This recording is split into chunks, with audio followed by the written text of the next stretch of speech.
Well, now that we have the so-called normal joint deformations happening with the armature, we'd like to add some control to do rubber hosey animation. For instance, so that we can, with the calf, with the leg in this position, bend the calf out a little bit to get a nice curve between this point and that point. Well, armature bones, even though we do have the B bones, aren't really designed to curve around.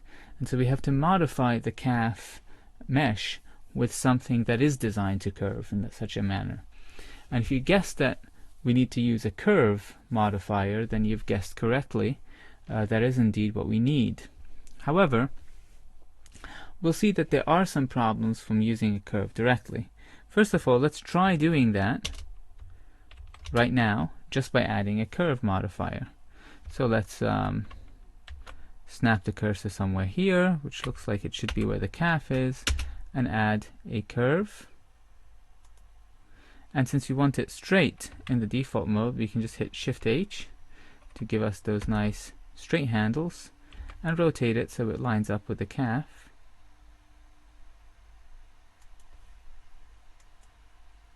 And then maybe scale it down a little bit.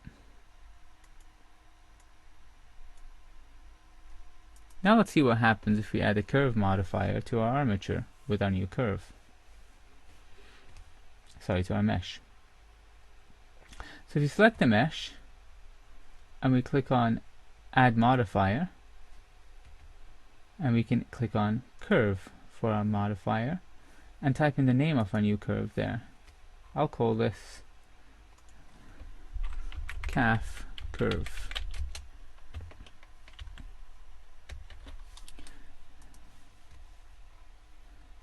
So we'll write calf curve. And instantly you see that the mesh translated down. And that's because the curve modifier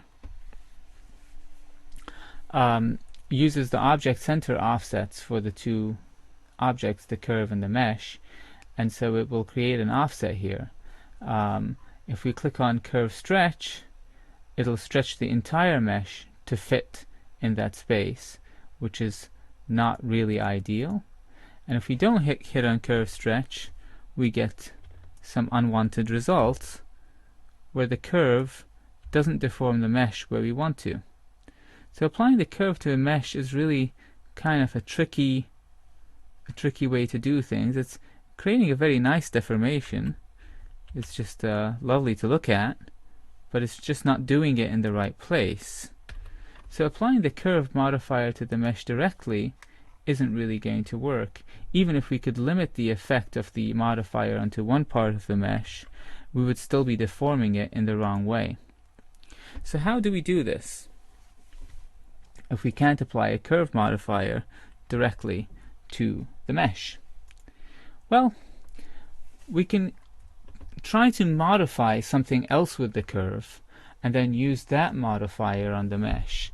Especially useful if the thing that we're deforming with the curve is something that you can limit the influence of in a useful way. And the answer to that in Blender is a lattice. So instead of just adding a curve, we'll add two things. We'll add a curve, bingo, and we'll add a lattice. Now if you use the curve's curve stretch feature for the modifier, it'll stretch the lattice to fit the curve. But if we make the lattice the same length as the curve by default, by scaling it up,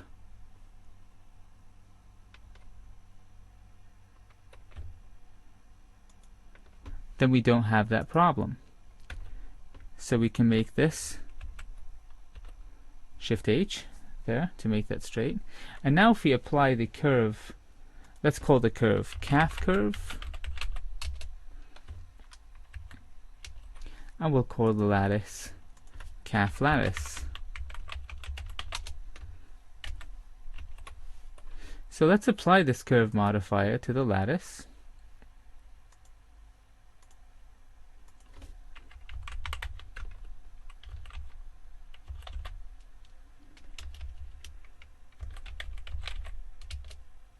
And we can't really see an effect right now. So before I do that, I'm going to scale the lattice to match more or less the dimensions of the calf. And actually we'll rotate both and scale them together. A little bit down, move them a little bit up, roughly like so. It doesn't have to be completely precise. And now let's, if we look at the local axes of the lattice, we can make it skinny in its local x direction by hitting Shift and moving this down like so. And we get it to fit around the calf nicely. And let's give it some subdivisions so it can take the shape of the curve nicely. There we go. Now let's apply the curve modifier to the lattice.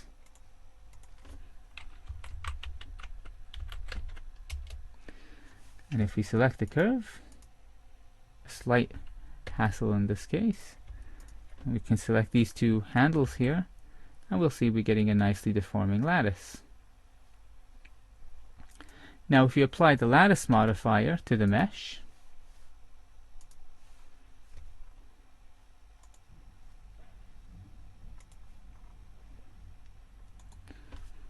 calf, lattice, let's see what happens. We select the curve, bend it, and it's deforming the mesh in the right place, in the right amount. It's perfect, except that you'll notice that the mesh is getting affected outside of that area. And to make that work inside the needed area, we just need to have a vertex group that limits the influence of the modifier. So, to paint that vertex group, I'll select the mesh, hit Control Tab, and you'll notice I already have one. It's called calflat.l, and conveniently it's very close to the influence of the calf bone. And you can paint a vertex group quite easily by, if you didn't have it, by adding a new one, calling it calf.lat, and then just, well, since it's already selected, it's already got the same points, but I can paint it down to 80 for you guys to see, and then you can just hit spray so it keeps on painting, and then, you know, normally I would just hit 1 and paint it up like so. So since we have a nicely serviceable vertex group here in the form of, by the way, shift clicking on the mesh lets you select the vertex groups that are affecting it right on that area. And let's copy the name of this vertex group, Control C, and paste it into the V group area of the modifier, like so. Now, we have the curve selected, hit Tab, grab, and we notice that we're bending precisely in the region that we want. Now we don't want to edit the curve directly in order to create our deformation. We want to do something animatable. So we actually need to add a modifier to the curve that we can animate in order to create the effect we want. And so with those 2 points that I require to move selected, I can hit Control H and add a hook to a new empty. And you notice it's added a hook modifier to my curve. And now that's quite perfect. If I hit Tab to get out of that, select this new hook and grab it, I can move my my mesh around like so. Now I'll snap the cursor to that location so I don't lose track of it, and I'll bend it, and let's see what happens when we move the armature. Oh, brilliant. It's not what we want because the armature is moving relative to the location of this lattice here. And so how do we fix that? Well, it would work better if we bent the mesh and then moved it with the armature. And we can achieve that effect rather than moving it with the armature and then trying to bend it with the lattice. We can achieve that distinction simply by moving our lattice modifier up in the modifier stack. So here it applies before the subsurf did, and here it applies before the armature did.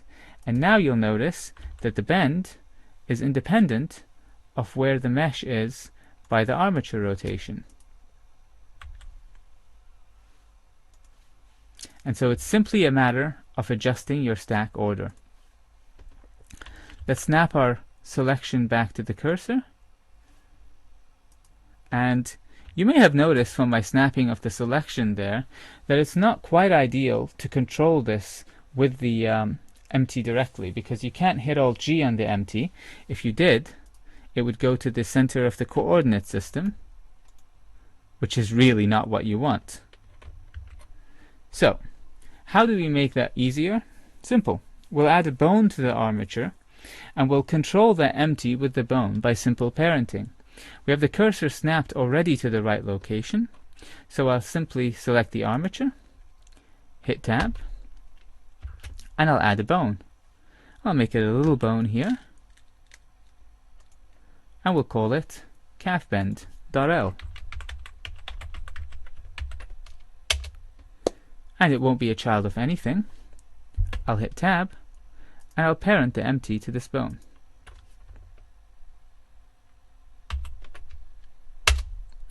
Now, if I select the bone, it'll cause the bending, and I can hit Alt G now and nicely get the empty to go back to that default location.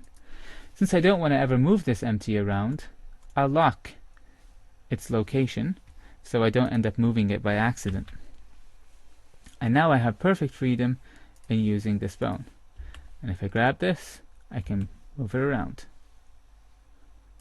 Well, it would be nice, wouldn't it, if that control moved around with the thigh rather than stay in the default location, so the animator doesn't have to hunt for it after he's moved Mancandy into a different position. So how do we accomplish that? Well, a simple solution might be just to parent this bone to the thigh. Let's do that and see what happens. Sorry, to the calf. So I'll show the calf bone here, and I'll parent this bone to the calf bone. Edit mode, Control P. Well, let's see. It works, right? Or does it? Let's move the foot and see what happens. Well, the problem is it's creating a default deformation every time you move the calf, which is really not what you want. So simply parenting this bone doesn't work. I'll clear the parent. But what if we had another bone that was parented to the calf that we could move, and the actual bone that bends the empty would just copy the relative motion of that bone and ignore its absolute motion due to the calf moving? Luckily, we can do that in Blender 2.4 quite easily. Let's copy this bone and scale it up about the cursor a little bit so we can tell it apart, and parent this new bone to the calf, and then we'll call this calf bender to distinguish it, and then we'll pop out of edit mode, and what I'll do is I'll click this bone here, and do Control-C, copy location. Whoops, it jumped over, but we can make it ignore that by clicking the little local here. Once you have local clicked, you can select this bone and move it around. Nothing happens. But if you select the bone directly and move it, it causes its target to move. Let's give it the same wire sphere shape that we gave to the knee target.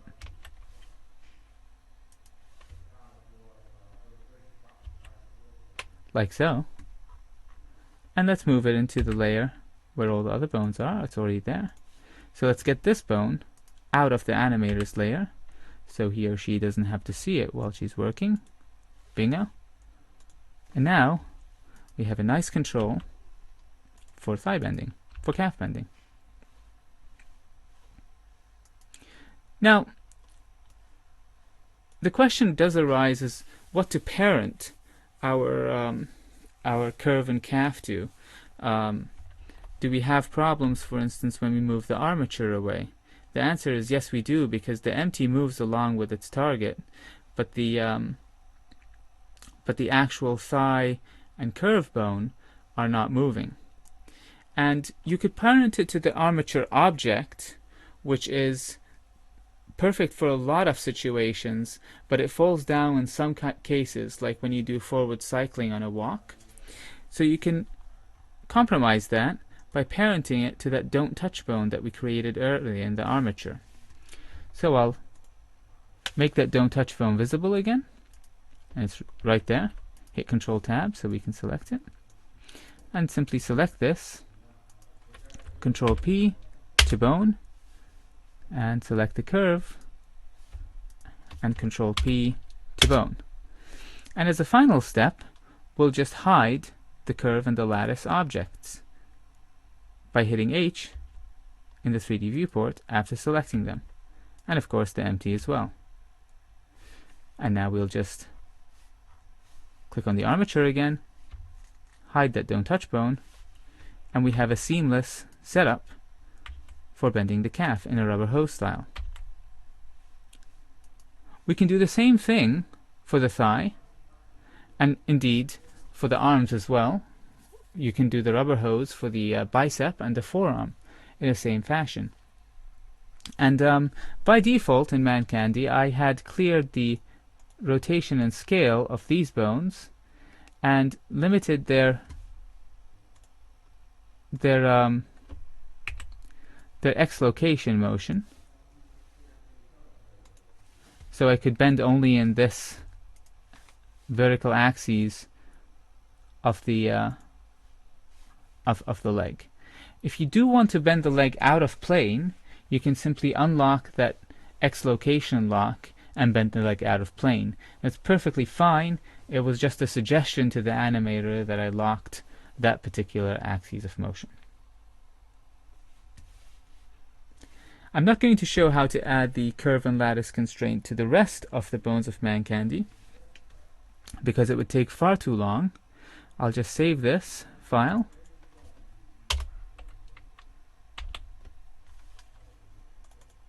and I'll load up our Mancandy library file, and we'll take a look at all the constraints that we have. We have a bender over here, and we have one over here, one over here. Of course, the same on the left and right side, and we even have ones that are hidden, for instance, in the neck. You can actually get the neck to bend with this guy, and it's working in much the same way as the other one. And so that same technique with a curve and a lattice is used in multiple places in Mancandy's skeleton. And if I hit Alt-H,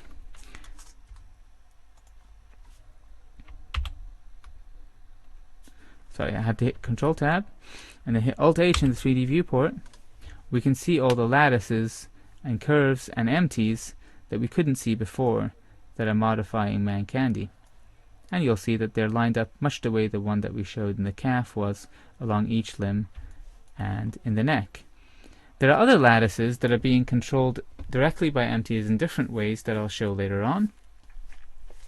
And just as an aside, if we go to this layer here and hit Alt-H, you'll see all the control shapes for the bones that I normally do not have visible, because it would be too much visual information in the scene for the animator to see. So that concludes the setup for Mancandy's legs.